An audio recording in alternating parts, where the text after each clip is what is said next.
오늘의 사연 시작합니다. 안녕하세요.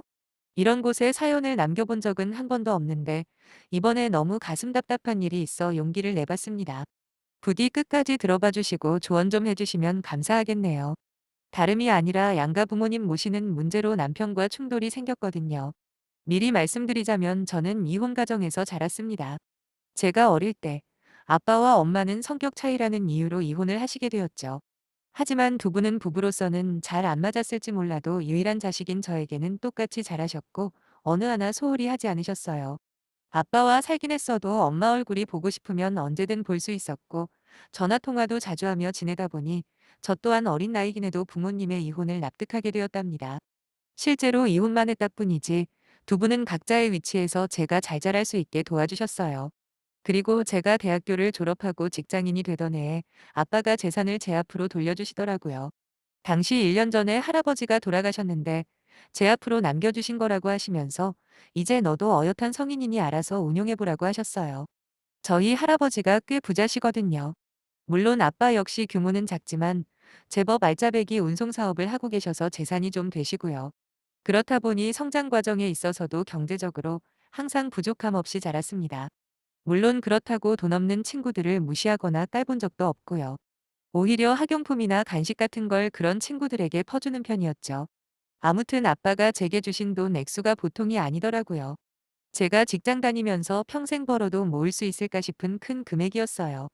그때 제 머릿속에 가장 먼저 생각난 건 명품 가방도 아니고 근사한 자동차도 아닌 바로 엄마였어요. 아빠에 비해서 엄마는 경제적으로 그리 넉넉한 편은 아니었거든요. 처음부터 그런 건 아니었고 외삼촌이 사업하다 잘 안 된 모양인데 상황 판단이 느려 있는 돈 없는 돈 다 끌어모았다가 날렸다고 하더라고요. 엄마는 제가 성인이 될 때까지 최대한 옆에서 있어주겠다는 약속을 지키기 위해 아빠 집에서 그리 멀지 않은 곳에서 일을 하시며 지내셨는데 하필 외삼촌 사업이 힘들어지자 이혼할 때 아빠에게 받은 위자료를 빌려주셨답니다. 할 수 없이 가진 돈이 없어진 엄마는 그래도 끝까지 저와 한 약속을 지키기 위해 이 일 저 일 가지리지 않고 버티시다.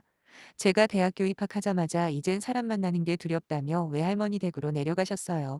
당연히 급속도로 어려워진 형편에서 엄마는 편하게 쉬지도 못하시고 거기서도 식당에 다니신다고 하더군요. 그래서 아빠에게 몇 번이나 엄마를 좀 도와주면 안 되냐 부탁을 했지만 그때마다 거절을 하셔서 얼마나 속상했는지 모릅니다. 저는 할아버지의 유산을 물려받자마자 아빠와 다시 한번 상의를 했습니다. 이젠 내 돈이니 내 마음대로 써도 되는 거 맞냐고 운을 띄웠더니 아빠는 무슨 당연한 소리를 물어보냐 하시더라고요. 그래서 전 그럼 이제부터라도 엄마를 좀 도와주고 싶다 이야기를 했죠. 사실 또 반대를 하시면 어쩌나 걱정을 많이 했는데 다행히도 아빠는 네가 그래야 마음이 편하다면 그렇게 하라고 하셨습니다. 전 뛸 듯이 기뻤어요. 막말로 제가 직업이 없는 것도 아니고 돈이라는 게 자신의 행복을 위해 존재하는 거 아니겠습니까? 그러니 제가 가장 하고 싶었던 일을 하는 게 맞는 거라 생각했죠. 당장 지방에 20평 초반의 아파트 하나 분양받아드리고 한 달에 200만 원씩 생활비를 드리기로 했습니다.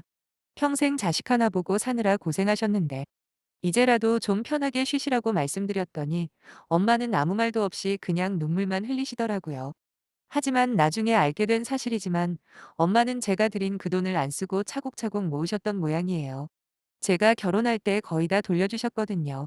시골에서 돈 쓸 일이 뭐가 있냐 하면서 저 시집 갈 때 주려고 모으셨다는 그 말을 들었을 땐 고맙다는 마음보다 엄마의 인생이 너무 안쓰러워 가슴이 미어지더군요. 자식이 뭐라고 이혼하고도 곁에 머물러 주느라 자기 인생 살지도 못하고 거기다 딸 자식이 마음대로 쓰라고 드린 돈도 다시 모아서 주실까? 내가 만약에 엄마가 된다면 우리 엄마처럼 살 수 있을까? 뭐 여러 가지 만감이 교차했습니다. 한편 남편과는 회사 동료의 소개로 만나게 되었어요. 근면성실하고 검소한 라이프 스타일에 크게 매력을 느꼈거든요. 그렇게 만남을 2년 정도 이어갔을 때 제가 먼저 결혼에 대해서 이야기를 꺼냈더니 그제서야 남편이 가족사에 대해서 말을 꺼내더라고요. 시아버지께서 옛날에 사업하시다가 크게 망하는 바람에 말 그대로 찢어지게 가난해졌다고 해요. 얼마나 돈이 없었으면 한 달에 딱 한 번 외식을 하는데 남편의 여동생 포함해서 총 4명이서 통닭 한 마리를 뼈까지 쭉쭉 빨아가며 먹었다고 그날이 한 달 중에 가장 행복한 날이었다고 말하는 남편을 보며 마음이 정말 짠했어요. 그때부터 남편은 무조건 성공해서 마음껏 치킨을 시켜 먹는 게 꿈이었다고 했어요. 그래서 회사에 입사하자마자 정말 열심히 일을 했다고 합니다. 결국 부지런히 버는 족족 돈을 갚았더니 지금은 어느 정도 생활이 안정되고 빚도 다 갚았다고 하더라고요. 사실 그 당시에는 남편을 너무 사랑해서 시가의 경제력은 아무 상관없었습니다. 오히려 저라도 여유가 있어서 다행이다는 생각까지 했죠. 그만큼 남편이라는 사람 자체를 좋아했거든요. 신혼집은 저희들의 직장 중간쯤에 잡았어요. 당연히 신혼집은 제가 했고 남편이 혼수를 해오긴 했지만 정말 필요한 것만 준비한 터라 몇 가지 중요 가전들만 사왔습니다. 시가에서 지원해줄 상황도 안 되고 남편 자체도 돈 벌어서 빚 갚느라 여유가 별로 없는 걸 알았기에 제가 손해라고 생각하지는 않았습니다. 사실 힘들게 사시는 시부모님을 보면서 자꾸 저희 엄마가 오버랩 되더군요. 자식 키우느라 얼마나 고생을 하셨을까. 그런데도 아들을 장가 보내면 유일한 수입원이 사라지는 건데 오히려 죄송한 마음까지 들더군요. 그래서 전 남편에게 조건을 걸었죠. 결혼 이후 경제권은 제가 모두 가져가는 걸고요. 당시 남편의 월급이 300 초반이었는데 딱 150만 원만 나한테 주고 나머지는 당신 용돈으로 쓰던 아니면 시부모님 생활비를 드리던지 저는 신경 안 쓴다고 했습니다. 그 말을 들은 남편이 얼마나 기뻐했는지는 여러분들 상상에 맡기겠습니다. 저희 둘 생활비는 남편의 150과 제 돈으로 모두 담당했는데 교통비나 기름값, 통신비 등 모든 고정비까지 제가 부담했으니 실제로 남편 월급에서 150을 제외하면 전부 다 남편 마음대로 쓸 수 있는 돈이었죠. 그래서 결코 적은 금액은 아니라고 생각했어요. 남편과 어딜 나가더라도 제 카드를 썼고요. 평소에 술도 안 마시는 남자라 그 정도면 금액이면 자기 용돈하고 나머지 100만 원 정도는 시부모님께 생활비를 지원하면 어느 정도 도움은 되겠다 계산을 했는데 글쎄 이렇게까지 배려를 하고도 나중에 저만 욕을 먹는 일이 생길 줄이야.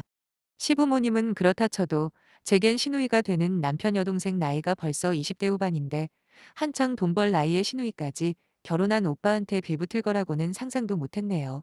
솔직히 지금까지 말한 조건이면 남편 입장에선 아무런 불만이 없어야 하는 거 아닌가요? 아니 불만이 아니라 와이프에게 매일 절을 해도 부족할 판이라고 생각되는데 남편과 시가가족들은 매달 생활비가 부족하다며 투덜거리기 시작하는 겁니다. 원래 남의 집 기둥뿌리는 뽑아오는 게 아니라는 말이 있잖아요. 저는 그런 기둥뿌리 뽑아오는 대신 그만큼 도와주려고 한 건데 이건 아니다 싶더군요. 생활비가 부족하면 일을 해서 돈을 벌 생각을 해야지 어떻게 며느리 돈을 탐을 낼 수가 있는 걸까요? 막말로 시부모님 두 분 다 연세가 많으신 것도 아니에요. 건강도 이상 없으시고요. 의지만 있으면 소일거리라도 얼마든지 할 게 있을 텐데 그냥 집에서 TV만 보십니다. 다른 취미 생활도 없으세요. 주구장창 TV 시청이 유일한 낙인 것처럼 사시는 분들이에요. 더 큰 문제는 시누이입니다. 사지 멀쩡하고 대학도 나름 이름 있는데 나와놓고 같은 회사를 석 달 이상 다녀본 적이 없다네요. 뭐 하나만 마음에 안 들어도 바로 때려치고 나오거든요. 한마디로 세 명 다 편하게 놀고 먹고 싶을 뿐인 거죠. 정말 솔직하게 말해서 시가의 생활비 지원 같은 경우에는 지금보다 더해드릴 여력도 충분히 있습니다. 근데 그게 문제가 아니잖아요. 자기들도 양심이 있으면 처음에는 많이 요구하지 않겠죠. 하지만 시가가족들 스타일상 그 돈으로 계속 만족하고 살까요? 전 절대 아니라고 봅니다.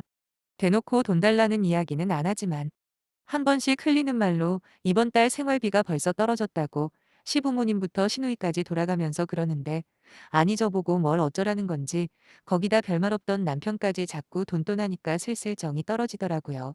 그래도 내가 선택한 남자니까 잘 가르쳐서 데리고 살려고 했습니다. 시가 쪽에 돈 주는 문제만 제외하면 다른 건 나름 괜찮았으니까요. 근데 하루는 남편이 건들면 안 되는 걸 건드려 버리는 겁니다. 바로 제가 매달 엄마한테 드리는 생활비를 가지고 말이에요.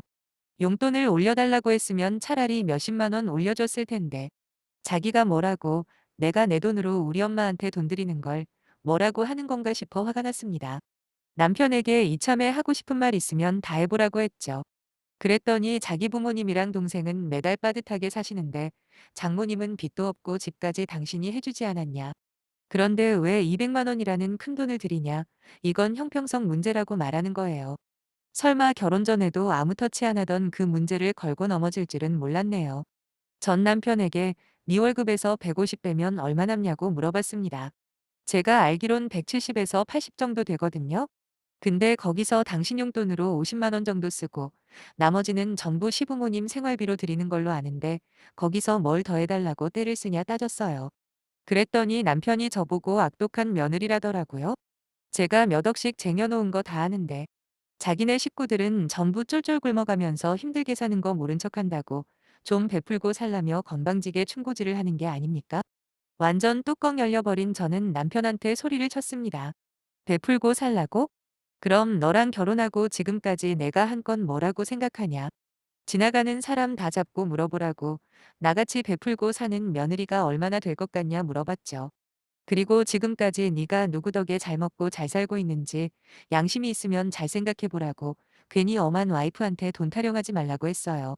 나한테 난리칠 시간에 그 나이 처먹고 집에서 아무것도 안 하고 쳐놀기만 하는 네 동생 족치라고 말하니까 글쎄 이놈이 발끈하면서 저를 때리려는 듯 손까지 올리더군요. 정말 비참했습니다. 맞을까 봐 겁이 났던 건 아니고요. 그저 여기서 수많은 사연들을 읽으면서 정말 불쌍하게 사는 분들이 많다고 생각했는데 제가 믿고 있던 돈 때문에 인생이 이렇게 꼬이고 불행해질 거라고는 생각도 못 했거든요. 저 하나 잘하면 다들 알아줄 거라 생각했어요. 하지만 결과는 그동안 받은 걸로도 모자라 돈 더 달라고 자기 와이프를 치려고 하는 인간이 바로 제 남편이라는 사실이었고 전 이만 모든 걸 끝내야겠다 결심했습니다. 전 그 자리에서 아빠한테 전화를 했습니다. 그리고 남편 들으라는 듯이 아빠가 알고 있는 사람 중에 가장 실력 있는 이혼 변호사 좀 알아달라고 말을 했죠. 그나마 눈치가 빠른 편이던 남편은 순식간에 제 손을 잡더니 이내 사과를 하는 겁니다. 자기가 잠시 정신이 어떻게 된 것 같다고. 가족들이 힘들게 사는 거 보기가 힘들어서 자기도 모르게 실수를 했다며 온갖 핑계를 대는데 웃기지도 않더군요. 아무런 대꾸도 안 했어요. 이혼 준비는 따로 호텔을 잡고 거기서 출퇴근하며 했습니다. 아빠가 소개해준 변호사님께 지금까지 저와 남편의 수입과 돈의 흐름 내역 모조리 드렸고 결국 소송에서 승소했네요. 남편은 결혼할 당시에 자기가 쓴 돈만큼만 받아가는 걸로 저희는 완전히 남남이 되었는데 생각보다 속상하거나 힘들지가 않더라고요. 아마도 은연중에 스트레스를 많이 받았었나 봐요. 지금은 신혼집 내놓고 팔리는 대로 회사 근처로 이사하려고 준비 중이에요. 아직 30대 중반이니 지금까지의 일을 교훈으로 삼아서 다시는 이런 바보 같은 실수는 하지 않을 겁니다. 무조건 잘해주는 게 능사는 아니라는 걸 확실히 깨달았거든요. 저의 새로운 출발을 위해 많은 응원 부탁드리며 제 사연은 여기서 마무리하겠습니다. 감사합니다.